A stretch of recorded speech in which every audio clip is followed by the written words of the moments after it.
Hey, folks, welcome to another episode of Advisor Upside, powered by ETF.com. I'm Jeff Benjamin, Wealth Management Editor here at ETF.com.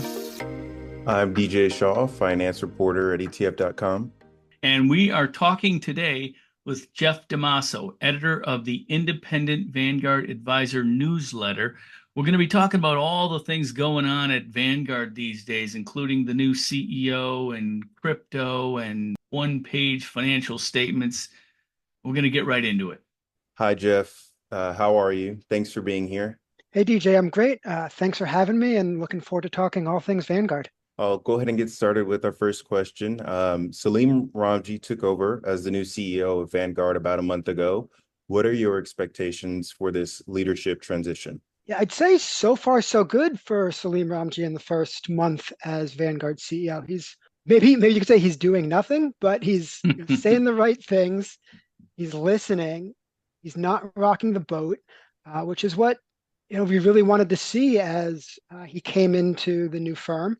He's talked a lot about continuing on the mission that Jack Bogle set out. So that's all good in terms of transition, and what we might see. It's going to be really interesting to see what direction he takes Vanguard in and where he tries to find pockets of growth. Under Bill McNabb, ETFs really expanded under his leadership. Tim Buckley, the prior CEO, the advice channel really started to take off at Vanguard. And so, Ramji's mentioned and that private markets might be something that he's able to help the firm grow in. They've already got a bit of a foothold there, but it hasn't really taken off. So that's maybe something we'll see in terms of kind of crystal ball. Where does Vanguard go in the next several quarters and years under Ramji? Mm-hmm. Jeff, you and I have talked about this a bit already, and there's a lot of significance here in Ramji's, I guess, introduction to Vanguard. This is the first time in Vanguard's 49-year history that a CEO has come from outside and not up through the ranks under the Jack Bogle tutelage, if you will. Does this signal some kind of a change for Vanguard from your perspective? I guess I don't want to waffle and kind of say yes or no, but on the one hand, yeah, it recognizes that Vanguard's saying, hey, we don't necessarily have a monopoly on talent, and now might be the time to bring in some fresh eyes on what we're doing and how we do it. At the same time, I think that they're very protective of their culture, and Ramji's talked about all the conversations with the board were about culture. And look, an executive like Ramji doesn't come along all the time. He's clearly very, very talented. He's got relevant experience of leading the iShares unit at BlackRock. And even when he was at BlackRock, he sounded like Vanguard. If you had heard an interview with him, he just sounded like he was, a Jack Bogle disciple. So in that regard, you've got someone, again, who's got the experience, who seems to respect Vanguard, maybe already kind of drank a little bit of the Kool-Aid, but has that outside perspective and says, hey, maybe we should be doing something a little bit differently here. And sometimes that's easier to do when you come from the outside. So I'm actually pretty optimistic about Ramji and what he can bring to Vanguard and hopefully carry on this great company and move in the right direction. It was 6 months ago that Tim Buckley announced his plans to retire. I know I was surprised at how quickly they had a replacement in place in Ramji. Now that you've had time to study this a little bit, what do you think about Buckley's departure? I mean, was he forced out? It definitely caught, I think, everybody by surprise. And that clearly has us asking this question about him being forced out. And look, I can speculate with the best of them. Maybe there was, forced out in quote unquote, a bad way, or maybe it was a forced out because they saw Ramji as a free agent and wanted to bring him in because he left BlackRock at the beginning of the year. That said, and that's just speculation. I'm inclined to assume that Buckley and Vanguard are quote unquote innocent until proven guilty. Really until we learn otherwise. But yeah, definitely a big surprise, and certainly, as we said, a big step hiring the first outside CEO. But again, I think it might be time to get a little fresh perspective from someone who appreciates the culture. Jeff, can you talk about some of the biggest issues facing Vanguard? Yeah, and the big one is their technology and service. And just for example, on Monday when the markets were going, I don't want to say off the rails, but there's certainly a lot of volatility. The Nikkei fell 12% in a day. The Mm. VIX was spiking. Vanguard's website went down. Now, fairness, Vanguard wasn't alone. Fidelity, Schwab, other big brokerage platforms also had trouble. But that was just kind of the latest misstep in a long line of missteps of tech and service issues at Vanguard. So I think that's kind of big issue number one. Number two is, the what's next question. Where does Vanguard grow from here? I already kind of mentioned private markets as a place they might grow. Another example that's maybe worth talking a little bit about is kind of the overseas experience or overseas expansion. Vanguard's been kind of starting and stopping that for several years now. And on the one hand, it makes sense, right? If you're Vanguard as a normal company, it's always, all right, we got to be growing or we're dying. And we've achieved this great success, 20% plus market share in the US. We got to expand overseas. It sounds logical, but at the same time, Vanguard isn't your typical corporate company. It's owned by the mutual fund shareholders. They like to tout that being, owned by our investors. And I always kind of sit here and say, okay, I own a handful of Vanguard mutual funds and ETFs. Why do I want Vanguard to expand overseas? How does that benefit me? What are the risks of them growing overseas and getting bigger and bigger and bigger? So I think that's kind of one question for Vanguard. Where do we go from here? Where should we go from here? And then how patient should we be in terms of trying to pursue those growth opportunities? Are the technology and customer service issues you mentioned as bad as people are saying? Short answer, yes. Frankly, my take is that it's actually starting to do a little bit of damage to the brand. But let me give you a little bit more kind of a rounder answer on that. So, two caveats or things to be aware of is, people don't say anything when tech works, but they kind of scream bloody murder when it doesn't work. For example, I wrote about Vanguard's website going down on Monday. I did not send an article on Tuesday saying Vanguard's website working as usual, right? So that's just the nature of this. Additionally, I also write a newsletter on Vanguard funds and ETFs. So no one is writing to tell me that they are fed up with Fidelity or Schwab or E-Trade. I really only hear about Vanguard. So that said, let me read you a Wall Street Journal headline. Customer service suffers as investors pour into Vanguard. When do you think that article was written? 2004. Okay. Point being, right, that's 20 years ago. It could have been written yesterday. So this is not a new problem. It kind of comes with the territory of being the low-cost provider. It usually comes out somewhere, and that's really been on the tech and service side for years. But as I said at the beginning of this response, is that my sense is that tech is starting to do some damage to the brand. I regularly hear from subscribers and readers of the newsletter saying, I've been a long-time Vanguard investor since the 80s. I'm thinking about leaving due to the technology and the service. And that's pretty remarkable. And I think the thing to keep in mind here is that the competitive landscape has changed from 2004, particularly if you're an index investor. Fidelity, Schwab, iShares, they all have index funds that are on equal footing when it comes to cost with Vanguard, if not lower cost. So I think people are sitting here and saying, hey, I can go to Fidelity, buy my no cost to low cost index fund, get the same thing in terms of an investment experience, but get better service. Why not? And it's a fair question. Mm-hmm. Yeah, I mean, a couple of points of clarification here. Jeff, you made a few references to Monday. That is, for our audience, that's Monday, August 5th. That was the day of the big market disruption.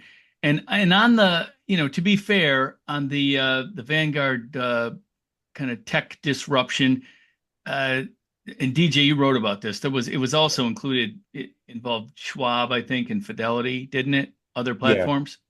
Oh, yes. No, it definitely wasn't just Vanguard. I Right. completely agree on that one. But it is not the first time on a volatile day Vanguard's tech has gone down. Yeah. Okay. Let's talk about cryptocurrencies. Okay. If you want to hear more analysis and expert opinion about what's going on in the markets and the world of ETFs, make sure to also subscribe to and follow Exchange Traded Fridays, brought to you by ETF.com.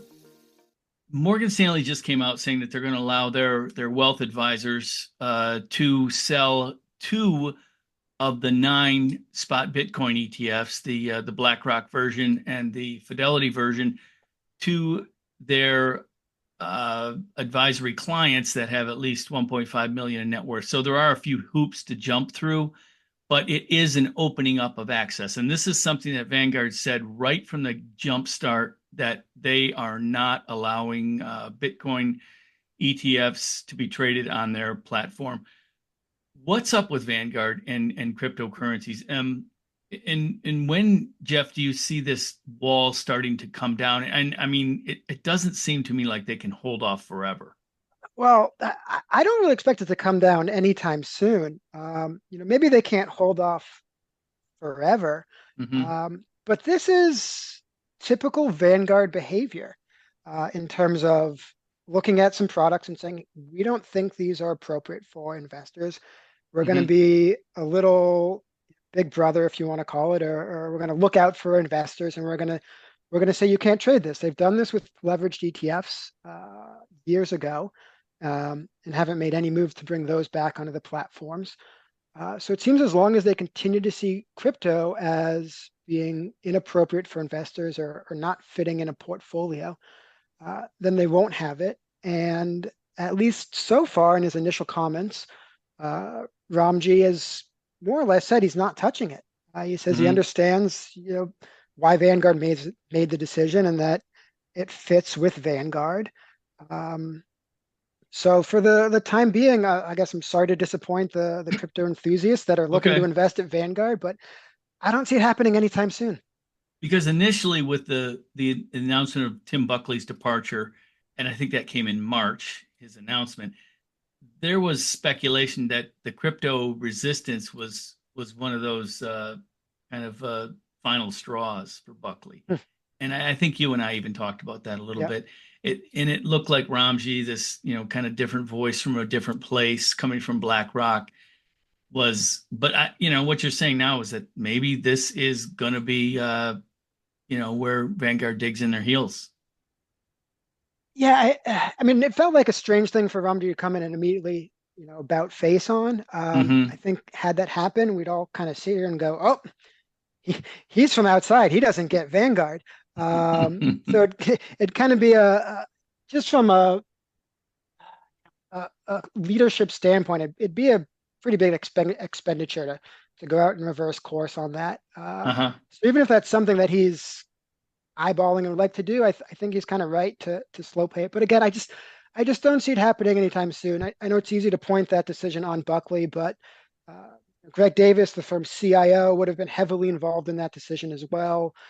Again, even in a recent interview at Bloomberg, Ramji discussed this term that he'd heard at Vanguard called "does it load?" Now, I thought it was a little ironic he was talking about the same day Vanguard's website wouldn't load, but he was just talking about it in reference to assessing new investment products and saying, does it load and does it fit inside of an investor's portfolio? And so far, Vanguard has been very consistent in saying that these don't fit in an investment portfolio. And I think they're going to be very slow in changing their mind on that.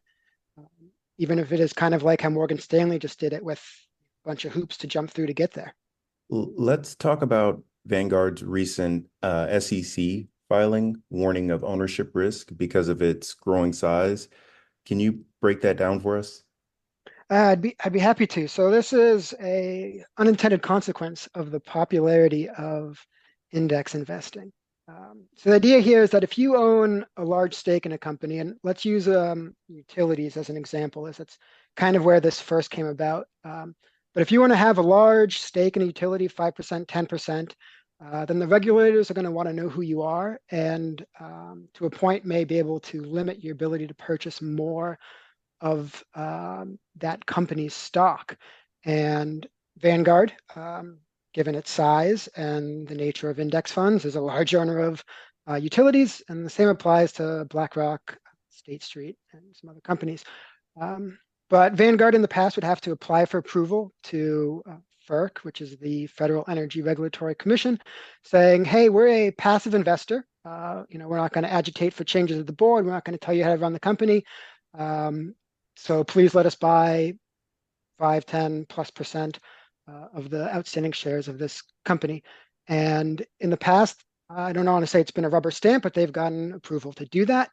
And then last December, a number of state attorney generals sued FERC saying Vanguard shouldn't get approval for this exemption because they are not a passive investor, in particular because they are members of some of these ESG related organizations like the Net Zero Asset Manager Alliance. Ultimately, Vanguard did get approval, but that wasn't quite the end of the story, as the FDIC has also been looking at Vanguard and its ownership of financial companies and banks. And to try and take this long story and make it a little shorter, the short answer is that the days of getting a regulatory free pass for index funds are over, and that Vanguard is taking this risk very seriously. They've pulled out of the Net Zero Asset Manager Alliance. They've written to regulators with suggestions to make it clear what it means to be a passive investor in these companies. And again, most recently, as you just mentioned the question, they've updated their legal documents, the prospectus, to say, hey, the regulators might limit our ability to buy banks or utilities or some other specific stocks. And if they do that, then that's going to impact our ability to manage our funds. And we might have to come up with some ways to get around it.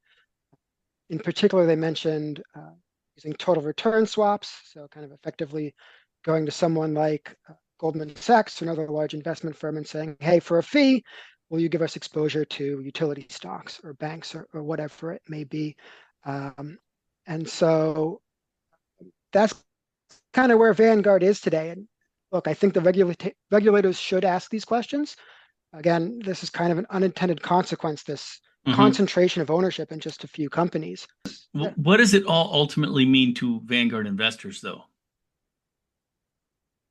Well, so for the moment, it means nothing, right? No one has ruled against Vanguard. They can still buy stocks in the amounts that they want when they want. Should they get, the handcuffs put on them, a limitation on what they can buy, it then means that either and or it'll become more difficult to run the funds. So if you're an index fund, it will be a bit harder to track the index. So you may get tracking error introduced. It may also have some negative tax consequences. It also may just in general increase the cost of running these funds. So this is where I've kind of said that regulators should be a little bit careful. I mean, yes, ask the question, but also recognize that indexing has been a clear good for investors, saved investors a lot of money, put more money in investors' pockets. And that needs to be weighed against the cost of this concentrated ownership. And that cost isn't quite clearly as defined and is a little bit harder to pin down. Okay.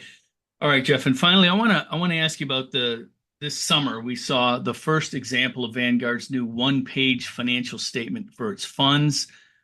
This is kind of interesting. You showed me a little bit of this a week or so ago. I think it was a Wellington fund, went from 72 pages to 1, which I think people should like, because who reads those 72 pages anyway? But what's the backstory on this, and where does it go from here? Yeah, so the backstory is that this was really in response to a 2023 ruling from the SEC, and it's called the Tailored Shareholder Reports. And it had a 18-month transition period, and we're kind of running up on the end of that. So, in terms of where does it go from here, is I think we're going to see more of these streamlined annual reports and semi-annual reports at Vanguard and across the industry. But yeah, briefly, the idea was to give, don't like the term retail investors, but quote unquote retail investors, your mom and pop individual investors, an annual report that is much more accessible, has some very specific key points of information in them. And then you separate out the financial statements, the holdings, some more of the nitty gritty on the funds that really bulked out those 72 pages. And you still report those, but they're just going to be pulled out into a separate report that those who are interested in will have to hunt down, but the information will still be there. So, yeah, I think for the average investor, having one page, 2-page report that they're actually going to look at is better than 72 pages that they don't open or just drop in the recycling bin. But yeah, that does also create a few more hoops and things to step through for people that are looking to get into the weeds a bit. Okay. And finally, Jeff, where can people go to find some of your research if they want to know more about what's going on with the Independent Vanguard Adviser newsletter? Yeah, the best place to find us is at our website, independentvanguardadviser.com, spelled with an ER. You can find everything we do there. I also post articles, LinkedIn, Facebook as well. Mm-hmm. And any of those avenues will work. We try and be pretty responsive to all of them. Okay. On that note, I want to thank you, Jeff DeMaso, editor of the Independent Advisor newsletter. On behalf of my colleague and co-host, DJ Shaw, I want to thank you all for listening to the Advisor Upside podcast powered by ETF.com. Go to ETF.com for all of your financial research and ETF needs. We've got everything there. Check out the Advisor Center. It's designed specifically for financial advisors. And reach out to us if you see something you want us to write about or you want the answer to. I can be reached at jeff.benjamin@etf.com. On Twitter, my handle is @BenjiWriter. So until next time, thanks for listening, folks.